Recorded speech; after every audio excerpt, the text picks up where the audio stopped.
All right, so why GIFs? Why now? I'm here to talk about GIFs. Like they're everywhere, seems like. I may have some confirmation bias, but it feels like there are. So hopefully you agree. You may hate them, you may like them, I don't know. But the more you know about something, the more likely you are to have a better opinion about it. So let's do this. Woo. Cool. Next. Okay, GIFs, we know what those are, right?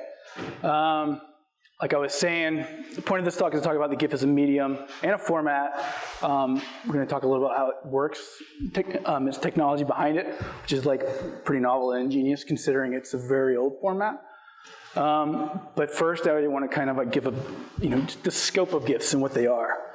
So, if you were alive in the 90s, I mean, probably a lot of you were. I would hope. I mean, there's some young people now. I don't know. This is what you think of GIFs, right? So you like go to a website, and 95% of websites in the 90s were under construction. So they were like, there's so many of these things, but you got other stuff like cool buttons and like some GeoCities and like girls, fire, a lot of fire, dungeons type stuff. So this is like what the GIFs were originally.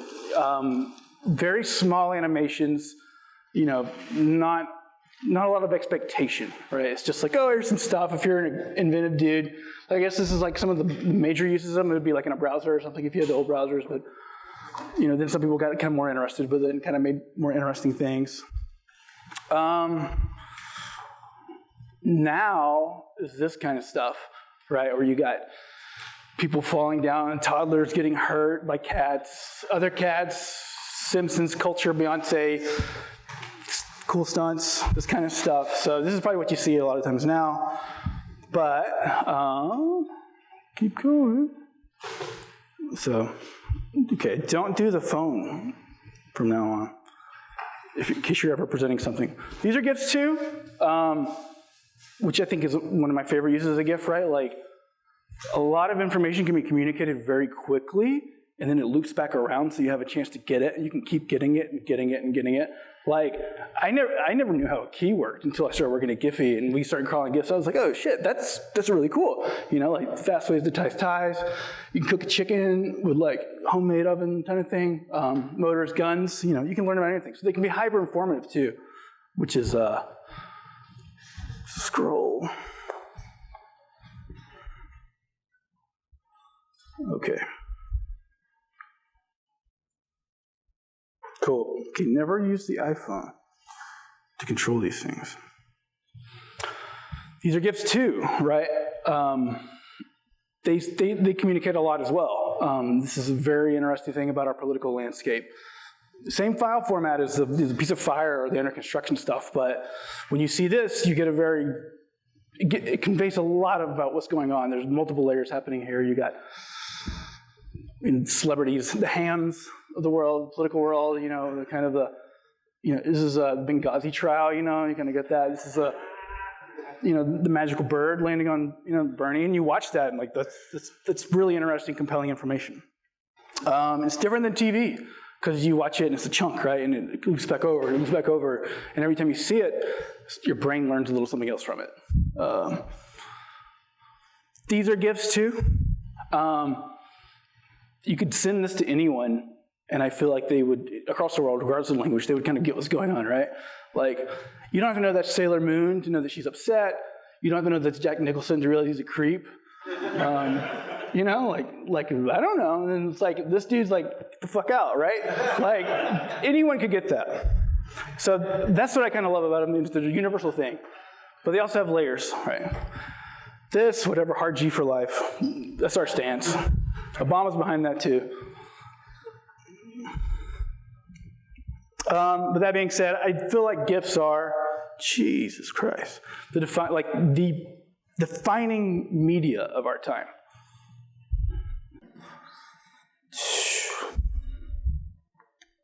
Okay, so what do I do? How do GIFs work, right? So, GIFs are like layers. It's like a data stream. If you open up a GIF, there's a bunch of chunks of layers. The first thing you'll see if you look at that chunk is these bytes up there that say GIF 89A.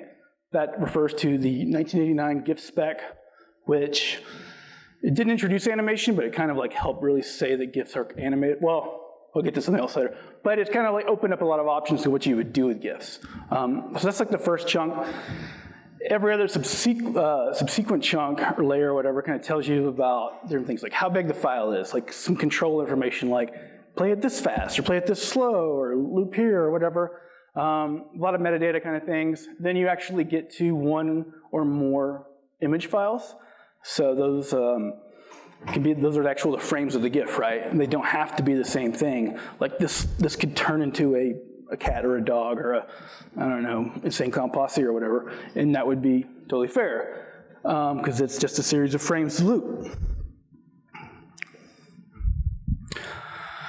Colors. This is where the GIF fails pretty epically, and you have to realize when the GIF's created, it was done so with this kind of very small idea of what it was supposed to be doing, which is like, if you're like radically creative, you make an animated fire, right?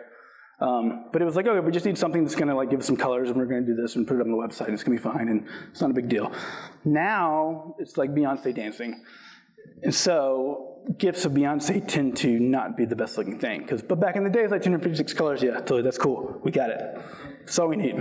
So, a lot of times when you see GIFs are not actually lossy. They're lossless, the compression that they use, but the color is so limited that you lose information in the color data. So like when you make a GIF, all the fancy colors you lose are usually like kind of like, oh, we'll just call it this number, or oh, we'll just call it this number, it's kind of close. So you get some really bad coloration and stuff like that. But the algorithm itself for making GIFs is pretty dope, and I kind of want to just talk about it for a second, because it's tech talk. So it's called the Limpelziv-Welch compression algorithm. Probably has some German pronunciation that I missed, but I just want to go through it really quick because it's really a subtly beautiful algorithm, I would say. So this is Python. This is how it works to compress, and this is like compressing a string. Well, this is going to compress a string, but basically the algorithm works if you're compressing image data, files or whatever, just bytes or bits.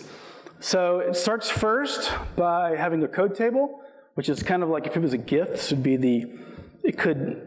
this could precede a frame. So you would have a table of codes just saying, hey, these are the numbers of colors I'm going to have. In this case, we're just going to use 256, which is all the ASCII. I didn't write this, by the way. This is I got this off of some Rosetta Stone website, but I did some modifications just so it's more red. Anyhow, so all you do is you take an uncompressed string. In this case, it's going to be some Hamlet variations. Set up your ASCII code table, and then you just iterate through the string. So the thing to really remember when you're about this iteration is that it always knows the current index of what it's iterating through, and it always needs to know the next index of what it's going to be through. So when you start, we've got this W equals blank because we're going to say for C, first character is C plus empty, so it's just like C, which is going to be T, right? So go through, is T in the code table? Yes, because this is a code table of all the ASCII characters. So add the next letter. O. So W becomes TO here, and then go to the next one. Is TO in the code table? No, it's not. So we're going to add that. So this is 256, and if you look, TO becomes this guy, index. So what happens is, as you iterate through all the bits or whatever you're doing, you're looking at the current one, you're chunking the next one, you're grouping them together. So what happens is you end up grouping things into group chunks, right? Chunks of information that go into the code table that can then be referenced against for the future data. So you're building a code table as you iterate through this stuff, and the code table becomes, or the indexes of the bits, the repeated bits. So you build a code table, and then, so this is what happens. This is what you end up getting, something like this. You get, oh, here's the characters. This is like this is the output, right? This is the compressed data. These are all straight from the code table, but then these are the actual indexes of the kind of like munged together chunks. So it's really simple and really elegant. It builds itself. Oh, so 2TO, BE, TOB, OR. These things are like chunked together. They repeat, and you can just reference those things from here on out. This works really great for text, things like that, things that like if you give it a huge, like the Bible or something, it's going to like compress that like 50%. Image stuff, it's pretty good. But, well, I'll get to the next thing in a minute. But yeah, so that's how it works. And then on the way out, it's awesome because it's the same thing more or less. Like you start with the same code table, but then you pull the data out, iterate through it, you rebuild the code table from the indexes that you already have. So you don't have to like carry all that code table data. It'll rebuild it itself, and it'll rebuild exactly what it, like the first one it did on the way in, and make the thing out. Hopefully that wasn't too bad of an explanation of how that works. It's like pretty simple, really powerful, really lovely. But that's what GIFs are. This, just stick it in. So yeah, they're lossless. So HD GIF, I found this on Giphy, massive, 100 megabits, right? You're not texting this to anyone, hopefully, right? You got an MP4 and 6 megabits, the equivalent. Like everything we pull in, we also convert it to other file formats. We're not so concerned. Like we like GIFs, like GIFs are our jam, but we're not beholden to the file format. We're more into the looped image, right? Like what happens like when something loops and what that experience is. And whatever it takes to get those things out there, we're into that. But that being said, yeah, GIFs, maybe not the best compression format for images. MP4s, they use smart stuff like temporal redundancy, like so what that kind of compression does is it only takes the difference between frames. So if you have like, a lot of times frames repeat, right? If you got one frame that's very similar to another thing, you just like take the difference and throw away the rest of the information. You can do that over and over again. You reduce the amount of information there, but you can still reproduce it. And when you reproduce it, comes out, your brain's like, okay, this is cool, I still understand it. Because we throw away the stuff that your brain and your eyes might have difficulty putting together. Or we throw away the things that your brain and your eyes might be pissed about. That looks weird.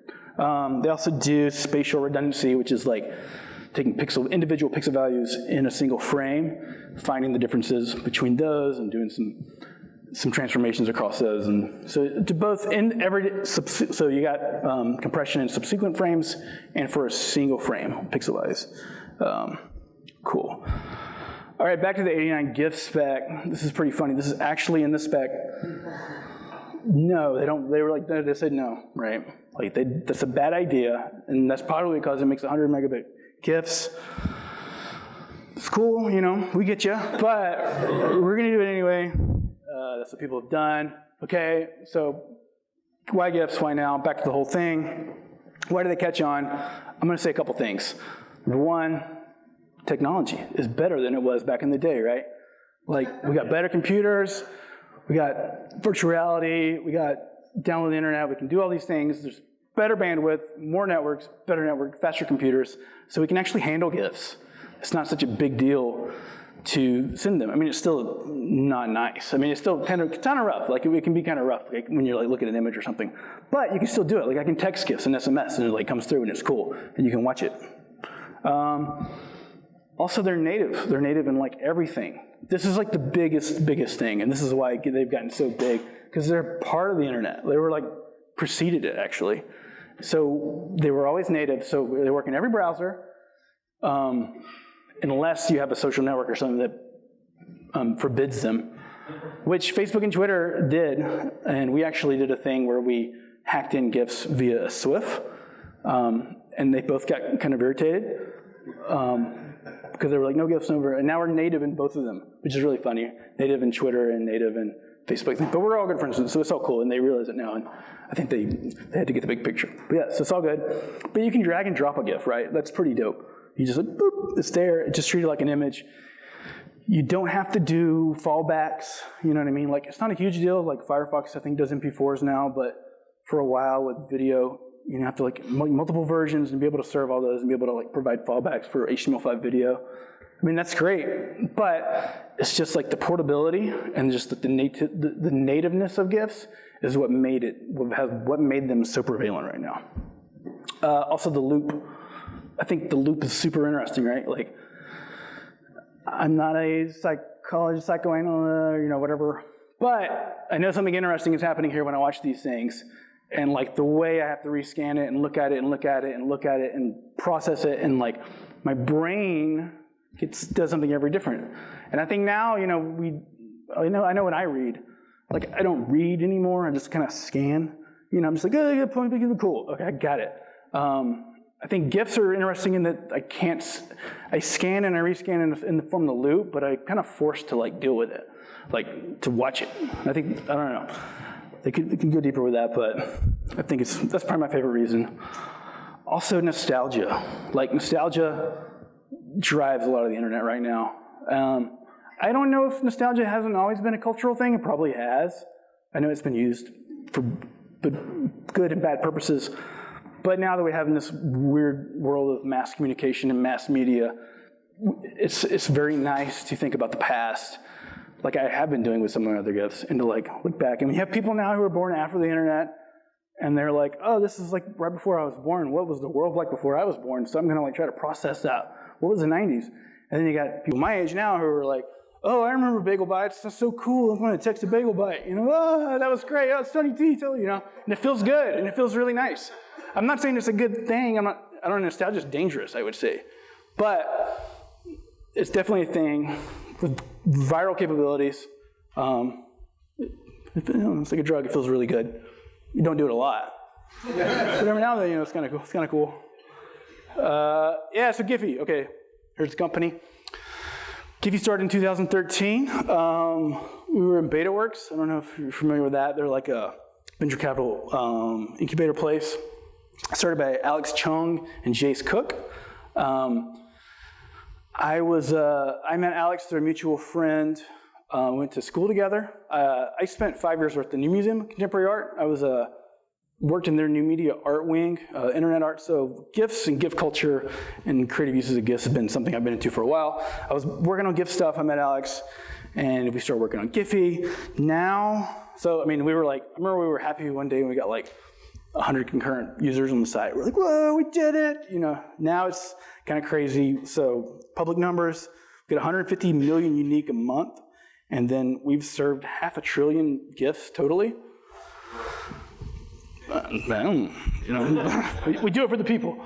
So one of our main things is like communication. Like we're really into GIFs. We think that GIFs are something, you know, we want to kill emojis first off. But, you know, being able to communicate something on multiple levels, like you know, that's, I mean, come on. Like if you're like, oh, how are you feeling? If you do that, people are like, it's going to be a way more information than that than like, you know, smiley face or whatever. So we feel like it's definitely an evolutionary step in kind of portable, simple communication. The other thing we do is search. We don't think we're going to replace text search. Like we're not out to replace Google, but image-based search is something that's really interesting. We don't think it's been totally utilized. Like there's still a lot of room. Animated search is even more interesting. So if you were to search hungry, right? It's like, okay, I'm hungry. Like the dictionary is cool, you know. Yeah, Wikipedia. Like, yeah, I'm like an adult. I'm like, yes, I'm gonna read Wikipedia article. But if I might have my kid, and she's trying to tell me she's hungry, and she goes to Giphy, like this is, you know, this is immediately communicate something. You got a wide variety of things to say that to communicate that I'm hungry. Maybe it's base, I don't know. I'm not gonna judge things. Also, Ching, you know, get some brand stuff, right? Search Nike, Under Armour, Twitter handle, all this stuff. Show Nike, right? You got swoosh. You got some like dope shoes glowing. Like you get a real better sense of what Nike is and what Nike does immediately than you do from another search. So I'm not saying they're not mutually exclusive, you know. So yeah, also we're hiring, let's see, Python, Scala, Java stuff, scaling, analytics, all the things, you know, that people usually hire for. Also, if you're like really cool and into stuff, if any of this is interesting to you and you care about technology and media and culture and all these things that I'm interested in, then you'll probably have a good time at Giphy. So give me a talk. Thank you. Thanks to FirstMark.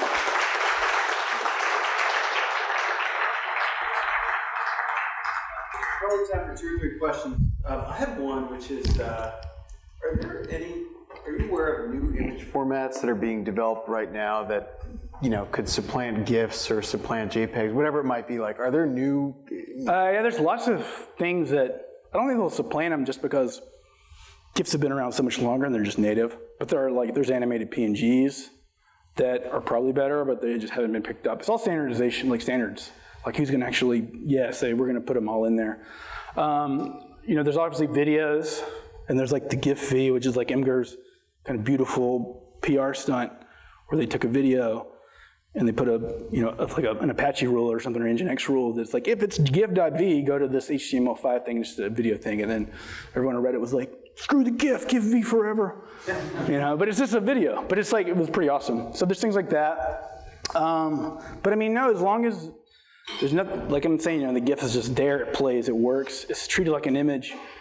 It's not like something you have to press the button on your phone and it like breaks out of context. You know what I mean? It's like, it stays within the context of the thing you're experiencing. Go ahead. How's Giphy improving on their algorithm to tag new GIFs? It's a good question. Yeah, we actually talked to Clarify. They got some really cool stuff.